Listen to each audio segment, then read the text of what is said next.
ओम भूर्भुवस्वः तत्सवितुर्वरेण्यं भर्गो देवस्य धीमहि धियो यो नः प्रचोदयात्। उस प्राण स्वरूप दुखनाशक सुख स्वरूप श्रेष्ठ तेजस्वी पापनाशक देव स्वरूप परमात्मा को हम अपनी अंतरात्मा में धारण करें। वह परमात्मा हमारी बुद्धि को सत्मार्ग की ओर प्रेरित करे। भाइयों बहनों, जय श्री राम, जय गुरुदेव, जय माँ आदिशक्ति। आप भाइयों बहनों की साधना से संबंधित जिज्ञासाओं का समाधान करते हुए आज मैं प्रथम जिज्ञासा सम्मिलित कर रहा हूँ। भाई संतोष राजपूत जी ने अपनी जिज्ञासा प्रकट करते हुए लिखा है, गुरुजी मेरे सर में बहुत खिंचाव सा रहता है और आइज अपने आप बंद हो जाती है और कभी गर्दन में भी दर्द रहता है। संतोष राजपूत जी, आपने यहाँ पर यह नहीं लिखा कि आप ध्यान में अभी क्या क्या कर रहे हैं, प्राणायाम कौन कौन सा कर रहे हैं। जहाँ तक बात है सर में बहुत खिंचाव सा रहता है, तो इसका स्पष्ट अर्थ है कि आप ध्यान कर रहे हैं तो आपका ध्यान अभी टिकने लगा है।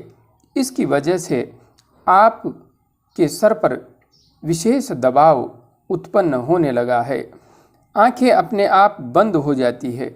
यदि आंखें अपने आप बंद हो रही है तो इसका अर्थ है ध्यान की गहराई में आप उतरने लगे हैं।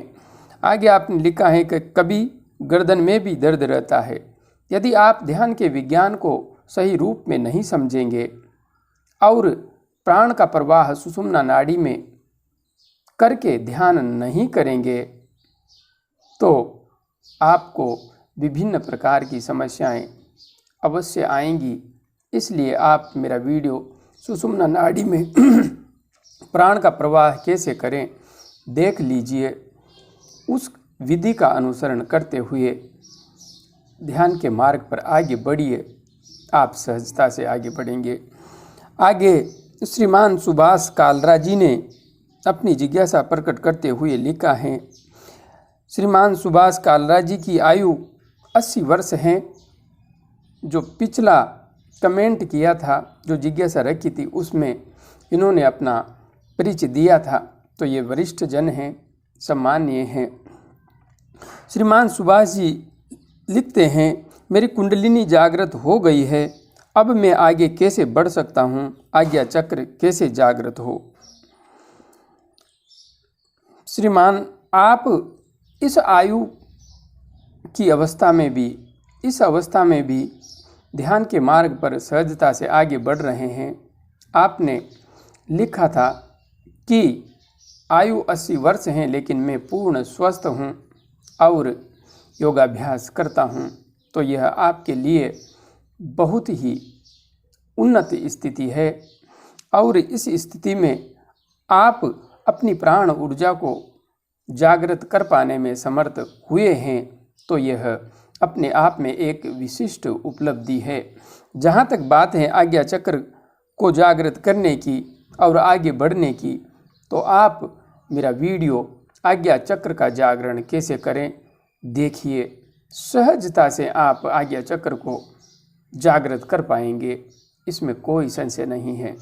इसलिए उस वीडियो को देख करके आप आगे बढ़िए, सहजता से आप आगे बढ़ पाएंगे। आगे बहन शोभिता मुखर्जी, जो कि रेकी में ग्रैंड मास्टर हैं, उन्होंने अपनी जिज्ञासा प्रकट करते हुए लिखा है, प्रणाम गुरुजी, प्रणाम बहन, प्रणाम। प्राणायाम और चक्रा मेडिटेशन करते करते मेरी कुंडलिनी जागने लगी है और ऐसा महसूस होता है यह अनाहत चक्रा पे है। इसे सहस्रार तक पहुंचने में कितने दिन लगेंगे और चक्रा मेडिटेशन, प्राणायाम, रेकी, सेल्फ हीलिंग के अलावा क्या मेडिटेशन भी अलग से करें। बहन शोभिता जी, आप स्वयं रेकी में ग्रैंड मास्टर हैं, तो आप वास्तविक रूप में चक्र जागरण के विज्ञान से तो रूबरू हैं।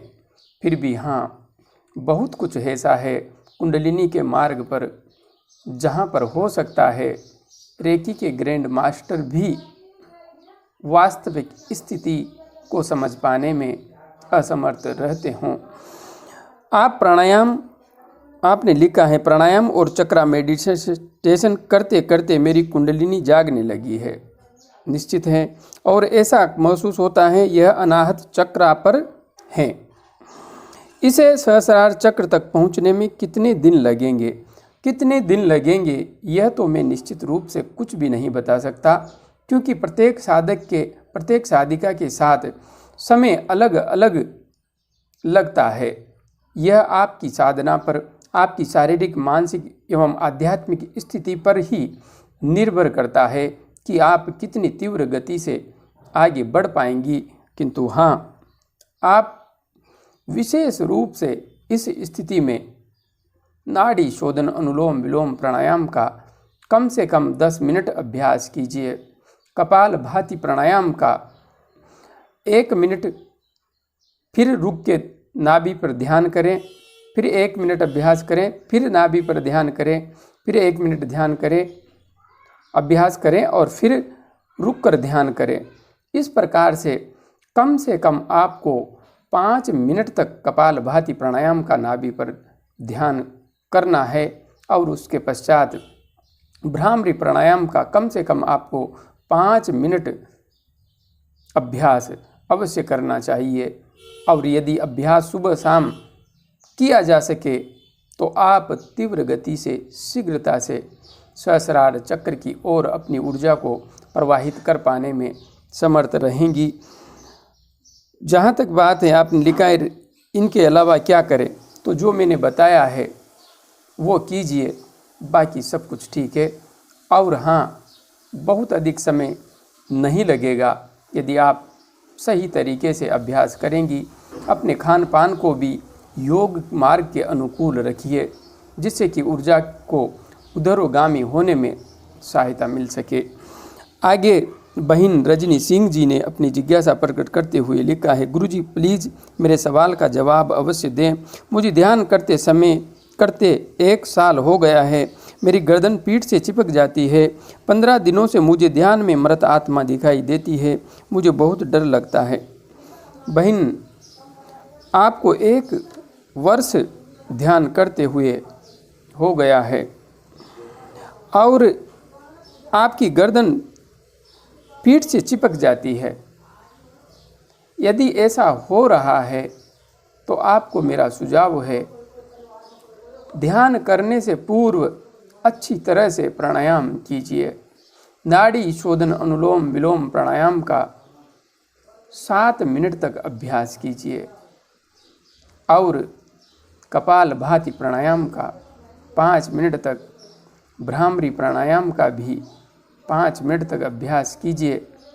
और यदि आपका वेट ठीक है तो आप भ्रष्टृका प्राणायाम का भी 2 मिनट अभ्यास कीजिए। इसके पश्चात आपको अभ्यास करना है आज्ञा चक्र पर ध्यान करते हुए गायत्री महामंत्र का, क्योंकि जो आपको ध्यान में समस्या आ रही है, यदि आप गायत्री महामंत्र का जप करेंगी तो आपको यह समस्या नहीं आएगी। जो आपको डर लग रहा है, जो मृत आत्मा दिखाई दे रही है, यह समस्या आपकी शीघ्र ही दूर हो जाएगी।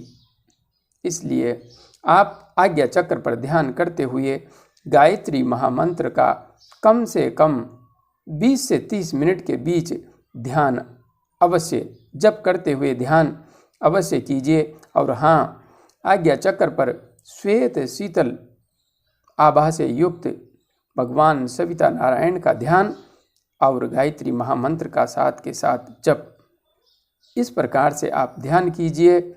और इसके साथ ही विशिष्ट रूप से आपको एक सुझाव है, इस मार्ग पर आगे बढ़ने के लिए शाकाहारी होना बहुत आवश्यक है।